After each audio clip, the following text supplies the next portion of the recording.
Hello' praise the lord জয় মচি। আজি আমি আকৌ এবাৰ আপোনালোকক আমাৰ ইমানুৱেল ইউটিউব অনুষ্ঠানত আপোনালোকক স্বাগতম জনাইছোঁ। আজি আমি এটা বিশেষ বিষয়বস্তুৰ ওপৰত অধ্যায়ৰ ওপৰত আমি চৰ্চা কৰিবলৈ গৈ আছোঁ আৰু সেই চৰ্চাৰ বিষয়বস্তুটো হৈছে প্ৰথম তিমথীৰ পুস্তকৰ পৰা।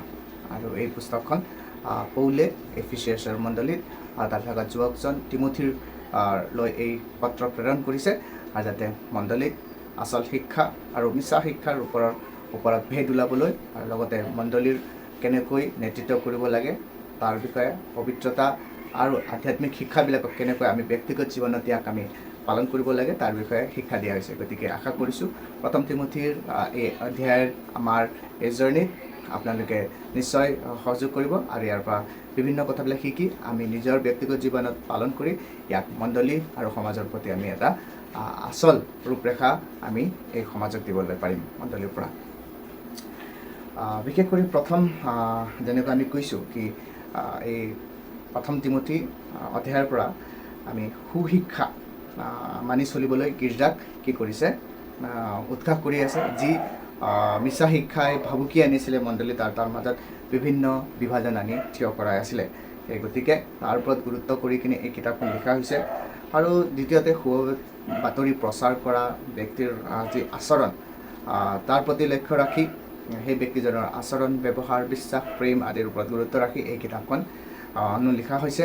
আৰু তৃতীয়তে হৈছে গীৰ্জাৰ যিজনে লিডাৰশ্বিপ এনেকৈ নেতৃত্ব লৈ আছে সেই নেতৃত্ব লোৱা ব্যক্তিজনৰ প্ৰতি কেনেকৈ তেওঁ প্ৰচাৰ কেনেকৈ কৰি আছে, তেওঁৰ প্ৰচাৰ পৰিচালনা তাৰ ব্যৱহাৰ বিভিন্ন অৰ্হতাকে ধৰি ঈশ্বৰীয় চৰিত্ৰ আৰু আচৰণৰ গুৰুত্বৰ ওপৰত ধ্যান ৰাখি এই কিতাপখন লিখা হৈছে। গতিকে এই প্ৰথম তিমথী পুস্তকখন যদি আমি পঢ়োঁ এই তিনিটা বিষয়বস্তু আমি দেখিবলৈ পাওঁ। এটা হৈছে সুস্থ মতবাদ, দ্বিতীয় হৈছে সুবাতিৰ প্ৰচাৰ কৰাৰ তাৰ আচৰণ আৰু তৃতীয়টো হৈছে গীৰ্জাৰ নেতৃত্ব কেনেকৈ ল'ব পাৰি। প্ৰথম অধ্যায়ত আপুনি যেতিয়া দেখিবলৈ পাব তাতে মিছা শিক্ষাৰ বিৰুদ্ধে সতৰ্কবাণী কৰা হৈছে।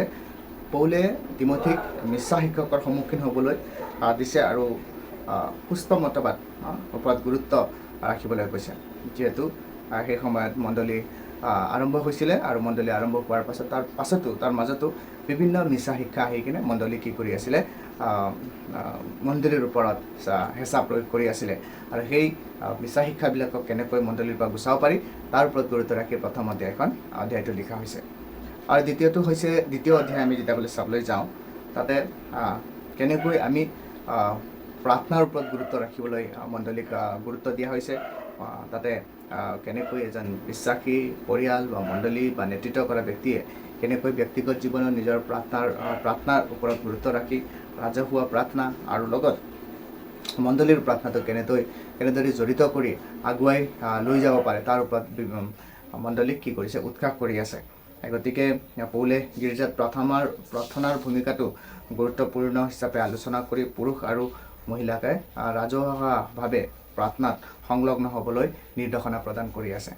আৰু তৃতীয় অধ্যায়ত আপুনি যেতিয়া দেখিবলৈ পাব গীৰ্জাৰ নেতাসকলৰ কেনেধৰণৰ অৰ্হতা দৰকাৰ আছে তাৰ বিষয়ে আপুনি দেখিবলৈ পাব। পৌলে প্ৰাচীন যি ব্যক্তিবিলাক নেতৃত্ব দি আছিলে, যি ডিকন বুলি কোৱা হয়, যি তেওঁলোকৰ ৰূপৰেখা দাঙি ধৰিছে, তেওঁলোকৰ চৰিত্ৰ, তেওঁলোকৰ ব্যৱহাৰ আচৰণ আৰু শিক্ষাদান কৰিব পৰা যি গুৰুত্বপূৰ্ণ ভূমিকা তাৰ ওপৰত গুৰুত্ব দি আছে। যিহেতু সেই সময়ত বিভিন্ন ব্যক্তিবিলাকে মণ্ডলীৰ শিক্ষকতা আৰু শিক্ষা দিয়াৰ কথাৰ ওপৰত গুৰুত্ব ৰাখি তেওঁলোকে শিক্ষা দিবলৈ আৰম্ভ কৰি আছিলে। কিন্তু যিহেতু শিক্ষা দিয়াৰ উপৰিও তেওঁ পৌলে সেই কথা লিখি আছিল যে কেনেধৰণৰ সেই ব্যক্তিজনৰ আচৰণ ব্যৱহাৰ অৰ্হতা আৰু তাৰ কি ধৰণৰ ব্যৱহাৰ হোৱাটো দৰকাৰ তাৰ ওপৰতো গুৰুত্ব ৰাখি তেওঁ এই প্ৰথম এই তৃতীয় অধ্যায়টো লিখা হৈছে। আৰু চতুৰ্থ অধ্যায়ত আপোনালোকে দেখিবলৈ পাব মিছা শিক্ষা আৰু ঈশ্বৰ ভক্ত জীৱন কেনেকুৱা হয়। পৌলে মিছা শিক্ষকৰ বিৰুদ্ধে সতৰ্ক কৰি দিছে আগতেও, তাৰ পাছত ঈশ্বৰ ভক্তিৰ জীৱনটো কেনেকুৱা হ'ব লাগে আৰু ঈশ্বৰৰ সন্মান কৰি কেনেকৈ ঈশ্বৰৰ মহিমা কৰিব পাৰে তাৰ প্ৰতি লক্ষ্য ৰাখি কিনে আপোনাৰ এই চতুৰ্থ অধ্যায়ৰ ওপৰত গুৰুত্ব কৰা হৈছে। গতিকে এই কিতাপখন যেতিয়া আপুনি ভালকৈ ভিতৰুৱাভাৱে পঢ়িব আপুনি নিশ্চয় আশীৰ্বাদ পাব আৰু ঈশ্বৰে বিচাৰি থকা এজন ব্যক্তি যিজন ঈশ্বৰক আৰাধনা কৰে, ঈশ্বৰক বিশ্বাস কৰে, ঈশ্বৰৰ পথত চলিব বিচাৰি আছে, তেওঁৰ কি ধৰণৰ প্ৰতি কেনেকৈ ব্যৱহাৰ হ'ব লাগে আৰু তেওঁৰ ঈশ্বৰ ভক্তিটো কেনেকুৱা হ'ব লাগে তাৰ বিষয়বস্তু গুৰুত্বপূৰ্ণভাৱে তাতে সৰুকৈ ঠিক হিচাপে ইণ্ডিকেট কৰি দিয়া হৈছে। গতিকে আমি তাক যদি আমি পঢ়োঁ তেনেহ'লে আমি মণ্ডলীৰ পৰিচালনা কৰিবৰ কাৰণে আৰু ঈশ্বৰক সন্তুষ্ট কৰিবৰ কাৰণে কেনেধৰণৰ এজন বিশ্বাসী বা এজন লিডাৰৰ দায়িত্ব আছে তাৰ ওপৰত গুৰুত্ব দিছে। তাৰপিছত আমি যেতিয়া পঞ্চম অধ্যায়টো চাওঁ, অধ্যায় 5টো চাওঁ, গীৰ্জাৰ ভিতৰৰ সম্পৰ্কৰ কথা কৈছে। গীৰ্জাৰ ভিতৰত বিভিন্ন ধৰণৰ বিভিন্ন বয়সৰ গোটবিলাক আছে, বয়সীয়াল মানুহ, তাৰপিছত বয়সীয়াৰ পাছত মধ্য বয়সৰ মানুহ, তাৰপিছত ডেকা যুৱক যুৱতী, সৰু ল'ৰা ছোৱালীৰ ওপৰত গুৰুত্বপূৰ্ণ দি কিনে সেই কিতাপখন লিখা হৈছে। যাতে বিভিন্ন মণ্ডলীত থকা আৰু মণ্ডলীৰ বাহিৰত থকা বিভিন্ন সামাজিক শ্ৰেণীৰ মানুহবিলাকৰ লগত আমি কেনেধৰণে সংযোগ সংস্থাপন কৰিব লাগে, তেওঁলোকক কেনেদৰে আমি তাক পৰিচালনা কৰিব লাগে তাৰ বিষয়েও সেই পঞ্চম অধ্যায়ত লিখা আছে।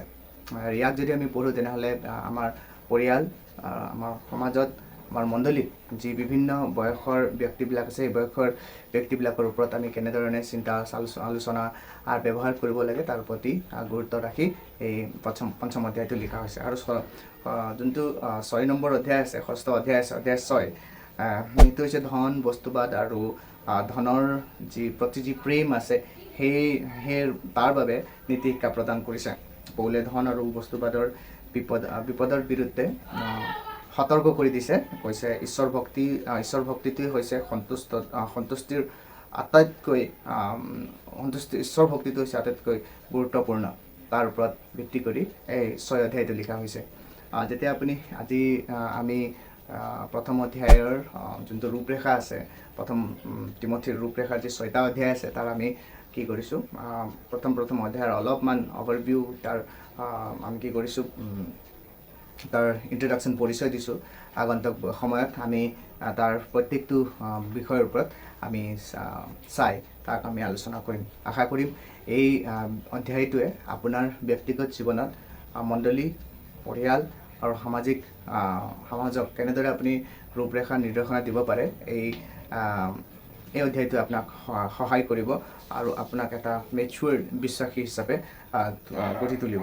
আৰু আমাৰ সৈতে এই দিনন্তৰ ইউটিউব চেনেলৰ সৈতে জড়িত হৈ থাকক। আৰু যদি আপোনাক এইটো ভাল লাগিছে তেনেহ'লে আপুনি আমাক কমেণ্ট কৰিবলৈ নাপাহৰিব আৰু লগতে এই শিক্ষা আনৰ সৈতে শ্বেয়াৰ কৰিবলৈ নাপাহৰিব। ঈশ্বৰে আপোনাক আশীৰ্বাদ কৰক আৰু আপোনালোকৰ প্ৰেয়াৰ ৰিকুৱেষ্টবিলাক আমালৈ দি পঠিয়াব। আমি নিৰন্তৰ আপোনালোকৰ কাৰণে প্ৰাৰ্থনা কৰি আছোঁ। Praise the Lord. ঈশ্বৰে আপোনাক আশীৰ্বাদ কৰক। প্ৰেইজ দ্য লৰ্ড এণ্ড জয় মছিহ।